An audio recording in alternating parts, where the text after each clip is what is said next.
এসআইআরে আমার কিন্তু নাম ডিলেট হয়ে গেছে। আপনি দেখতে পাচ্ছেন আমার নাম ডিলেট। আমি যখনই সার্চ করতে যাই তখনই কিন্তু ডিলেট লেখা আসে। প্রথমে কিন্তু আন্ডার এডুকেশনে ছিল, তারপর ডিলিট করে দিয়েছে। এখন আপনাদের বলছি যে 1995 সনেই কিন্তু আমার বাবা এবং মা দুজনেই ভোট দিয়েছে। এই যে কাগজ, 2001 সনে আমার বাবা মা ভোট দিয়েছে, আর 2002 সনেও কিন্তু আমার বাবা মা দুজনেই ভোট দিয়েছে। কাগজে কী ছিল, যখন 2002 সনে আপনার বাবা মা কিংবা দাদু কোনো পরিবারের কোনো সদস্য যদি ভোট দিয়ে থাকে, তাহলে আপনি যা শুধু প্রুভ করবেন যে আপনি তার বংশধর, ঠিক আছে, আর কিচ্ছু লাগবে না, হয়ে যাবে। আমরা দিলাম, কিছুদিনের মধ্যে আমাদের কাছে নোটিশ চলে আসলো। এখন নোটিশে কী লেখা আছে যে আপনার বাবাকে আরও 6জন বাবা বাবা বাবা বানিয়েছে। এখন প্রশ্ন আমার কাছে হচ্ছে, আচ্ছা ঠিক আছে, বাবা যেহেতু বানিয়েছে সেটা তো আমরা জানি না, সেটা আপনাদের কাছে আছে, আপনারা প্রুভ করো কে বাবা বানিয়েছে। তারপরে ঠিক আছে, তারপরে আমরা কি করলাম, যে আমার ডকুমেন্টস, ঠিক আছে, আবার জমা দিলাম। কি কি যে ডকুমেন্ট চাইলো, আমার কাছে কি চাইলো, যে তোমার বাবার সাথে কোনো প্রুফ, আধার কার্ড দিলাম, তোমার মায়ের সাথে কোনো প্রুফ, ভোটার ফটো দিলাম, ঠিক আছে, আমার স্কুল সার্টিফিকেট দিলাম, ঠিক আছে, আমার 2002 সনের লিস্ট দিলাম, 1995 সনের লিস্ট দিলাম, 2001 সনের লিস্ট দিলাম, আমার খতিয়ান দিলাম, ঠিক আছে, আমার জমির খতিয়ান, এই পুরনো একটা খতিয়ান, এটা সেটা দিলাম।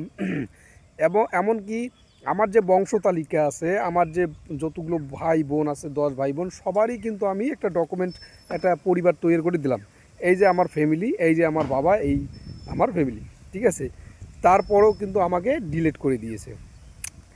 এখন সত্যি কথা বলতে, এসআইআর যদি সংবিধান অনুযায়ী হতো, তাহলে কিন্তু 63,66,952 জনের লোকের নাম ডিলিট হতো না।